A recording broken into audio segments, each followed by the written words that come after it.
hoax bomb threat and its, of course, dissemination continues to spark panic for Indian airlines. In the past 3 days, at least 13 Indian flights have received hoax bomb threats, leading to long delays and diversions. Today, another Vistara flight from Frankfurt to Mumbai has received a bomb threat. The ministry has informed and in fact also taken steps to tell the parliamentary panel, and the accused are being identified and further actions will be taken. Additionally, the police has detained a minor from Chhattisgarh who is believed to have made such hoax bomb threats in the last 3 flights. Now, the questions that come up are, how do we avoid such a major disaster on the basis of these calls? Whether they're right, whether they're wrong, should they be taken seriously or not? Should stricter action be taken against such minors is the big question. And what kind of an impact will it really have on the overall image of the safety and the security of flying, which is considered to be so far the safest way to go from point A to point B? We'll talk about this with our guest. Joining us on the show is Group Captain V.N. Jha, former Indian Air Force and Joint Director DRDO. Vandana Singh, aviation expert, with us on the program as well. Mr. Vipul Saxena, aviation expert, will be joining us momentarily. And DGP, Mr. B.L. Vohra, terror security expert, also joins us on the program to talk more about this as well. Everyone, thank you for being here. Group Captain Jha, I'll begin with you, sir. So the same questions that I posed in my opening monologue, that, this is a catch-22 situation.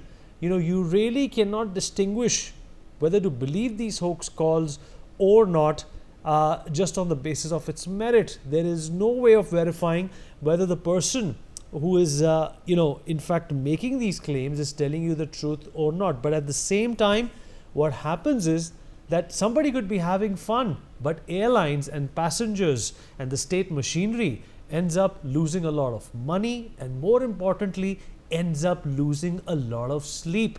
Is this a problem which is unsolvable, or do you think this is something that requires more technological foolproofing in the future? Absolutely, Vineet. In your last sentence that you spoke, you have prompted the action direction where we all should be heading. Take support of technology. Today, anyone makes a prank call. The entire aviation cannot be held for the hostage. It cannot be. I mean, it is happening time and again.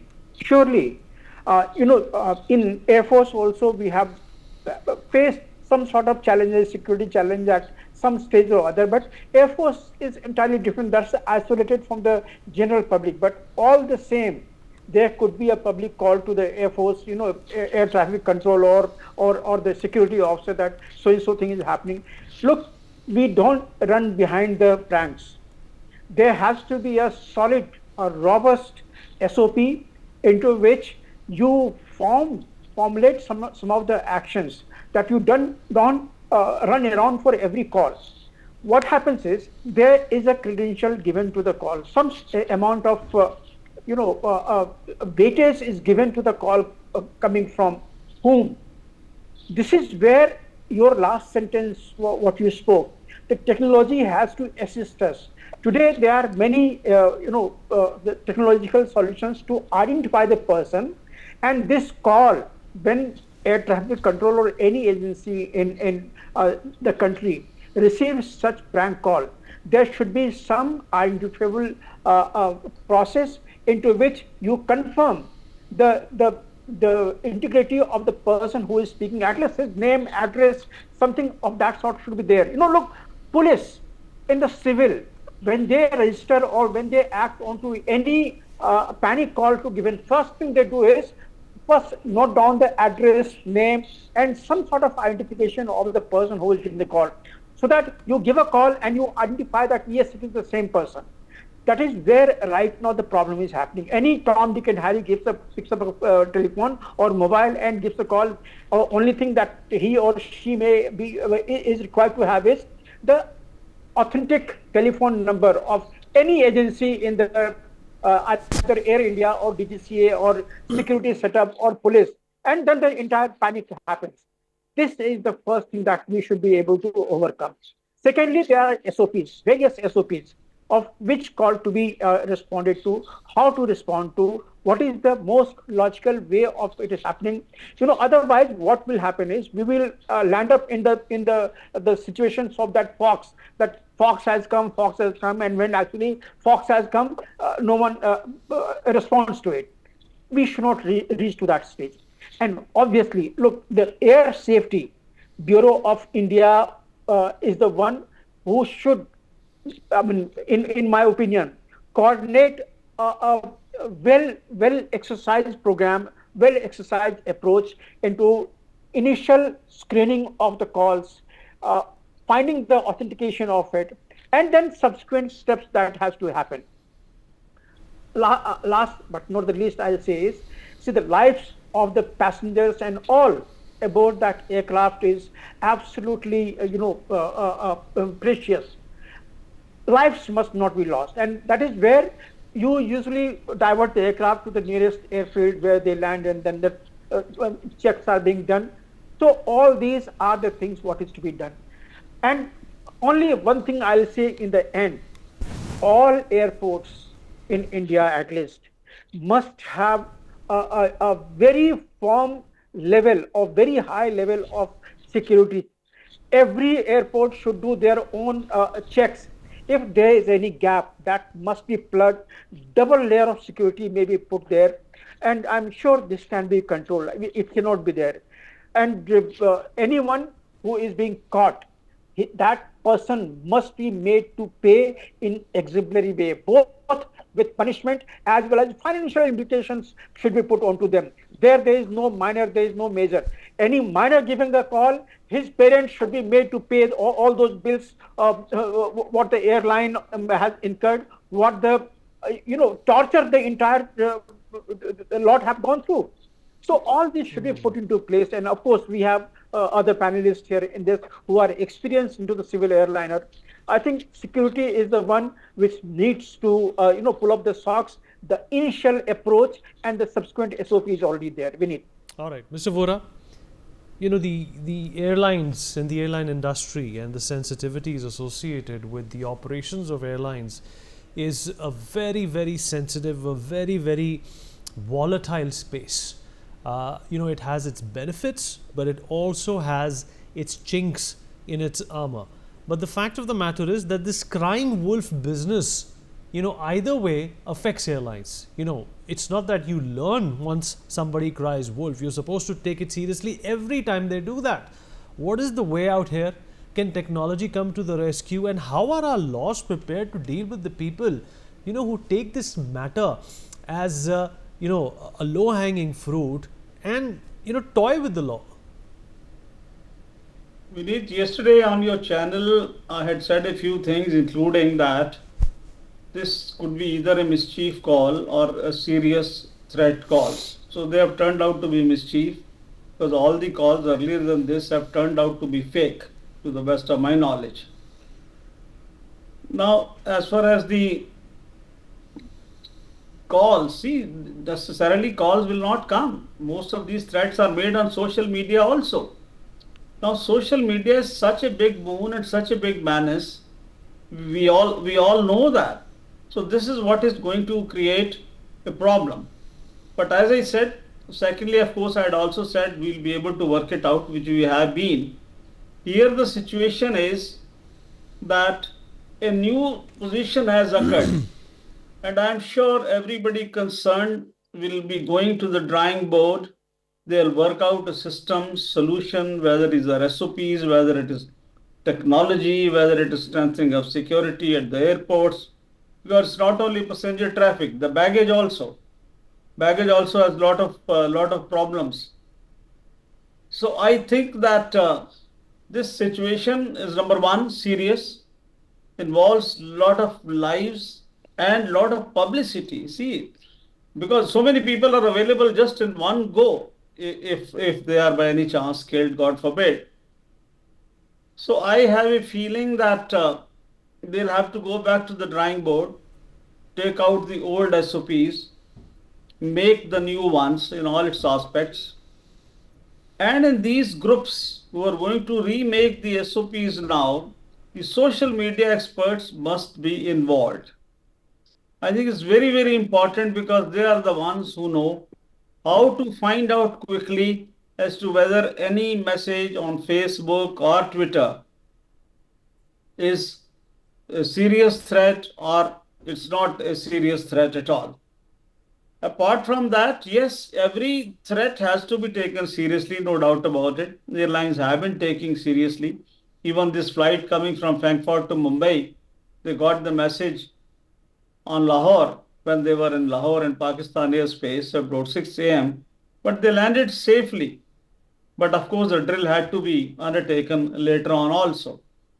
So I think all in all, take it seriously, work out systems, and I'm very hopeful that we will be learning a better lesson and we will put systems in place that will be able to handle such situations in future extremely well. Beneath. Captain Surjit Singh Panesar, former Director of Flight Safety and Training, Indian Airline, also joins us on the show. Captain Panesar, thank you for being here, sir. I hope you can hear me. Yes, I can hear you. So how do you look at this problem? And in the past, if you've had the opportunity to address and deal with such a menace, what was it that still needs to be addressed and has been unaddressed, which leaves this huge lacuna, this huge vacuum for people to mess around with, the lives and safety of passengers? Well, let me tell you one thing. It happened with me once also when I was flying on an Airbus flight and they got a hoax call. Aircraft took to a abandoned place. We took out all the passengers. The security checks were done by the Indian Airline engineers and the security people, and then the aircraft was released. This is a very, very serious offense. If you ask me, it's a criminal action. You see, these are the intentions to kill people. Now, advancement of internet, I don't know why they have taken a long time to catch these people who are giving hoax calls. You catch them and take a strict legal action against them like a case of murder. Suppose the bomb explodes and 300, 400 people die, is it not a case of murder?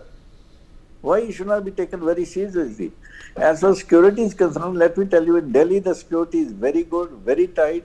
Even they start 500 meters from the airport, there are security gaps. They watch your car coming and they note down the number, they do everything.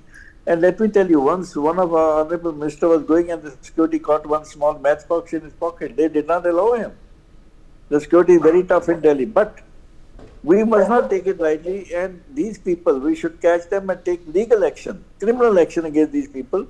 And they are very smart people. Like I have come through in Bombay, they caught one pair and they put small boy in place. It's not the boy. They are playing the game. We must find out what are the aim. Catch these people, put them into jail, take strict action within 48 hours. He should be sentenced to death immediately, like in Singapore. They don't leave such cases for a long time in the courts. It's an inconvenience to the poor citizen, honest citizen who are traveling by air, paying fare, and to cause the inconvenience to the airline. It's a case of murder. Why it should be taken up so lightly? Now, advancement of IT, I think they should not take much time in tracing these people and take the strict action against them and publicize, so that the public knows what action we are taking, and the world will also appreciate this thing. Nobody is going to depreciate your criminal action against these people. This is a very serious offense. It's a criminal action, they have to take it. Our security intelligence is absolutely good, but they must catch out these people and take action against them. You can't take it very lightly, then nothing has happened and it was a hoax call. Suppose it is not a hoax call, then what you do?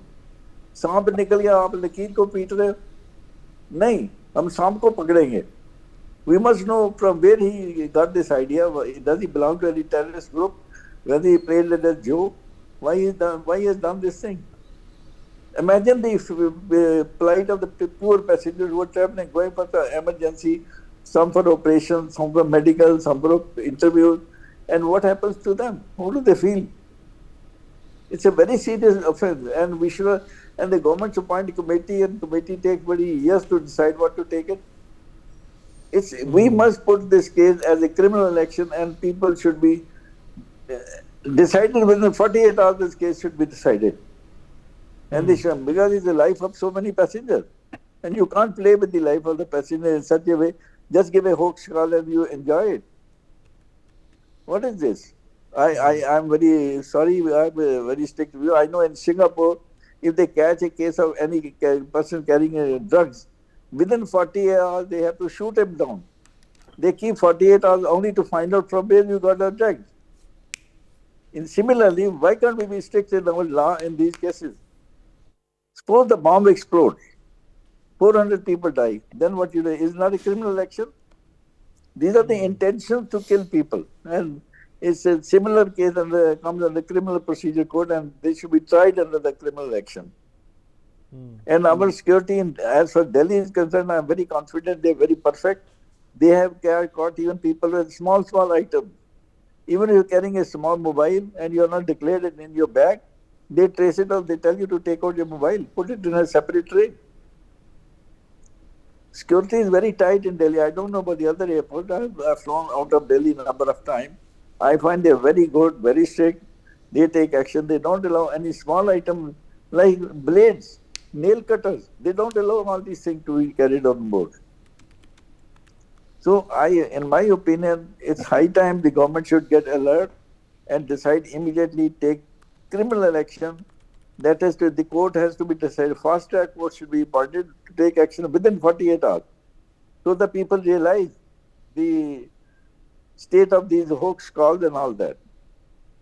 All right. Vandana Singh, how do you see this catch-22 situation that is obviously fomenting a lot of trouble for airlines and the airports authorities in general as well?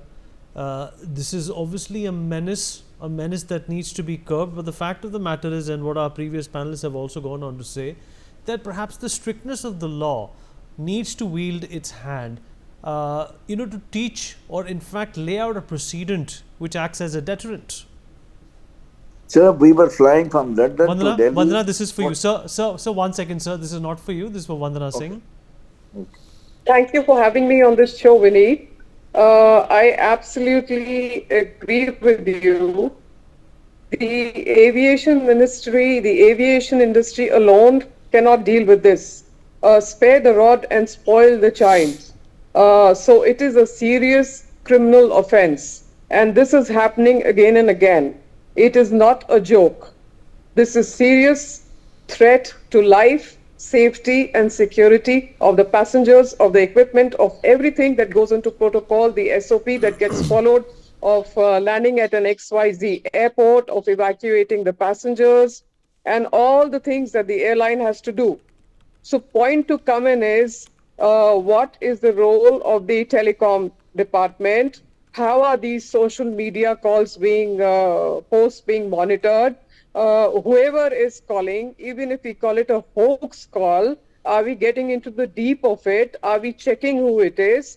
Is there a IPC? It's a criminal offense. And what action is being taken? Like we just said, having spent about 7 or 8 odd years in Singapore, I can say that you can't do that at Changi Airport. No way. Whoever does it is not caught within 48 hours, sir. He's caught within a few hours, which is less than 24 hours, and punishment is meted out. Whether it's a youngster, whether it's a juvenile, whether it's an adult, whoever it is. You are playing with the safety and security of human lives and of the whole equipment and the airline as such. So the point is, this menace has to come to an end.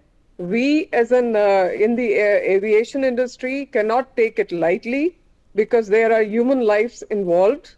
And obviously we have to take all the measures and the protocol, because it's like we said in the beginning, you say wolf, wolf, wolf, keep ignoring it, and suddenly you see there's a bomb on the flight and the passengers and the flight goes. No, we cannot do this. All the agencies have to come together, whether it's intelligence agency, along with the aviation industry, along with the telecom industry, along with whoever is involved from the social media, and whoever is behind it is punished. It's becoming a joke now. Yesterday, it was Indigo. Flights to Jeddah, Muscat, London, Frankfurt, all were diverted. Now it's Air India Express and Air India. We don't have many such other, Indian carriers to boast of. But is this the image that we are projecting? That we cannot even control and know who's behind it? How serious are we about it? I think intelligence plays a very important role. Telecom plays a very important role, and whoever is behind it should be brought to task. I repeat, brought to task.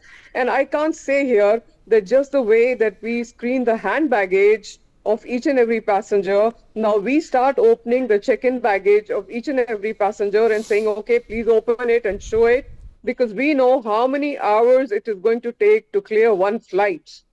It's going to be another chaos. So we need to bring the people to task, and a new SOP has to be in motion as we speak.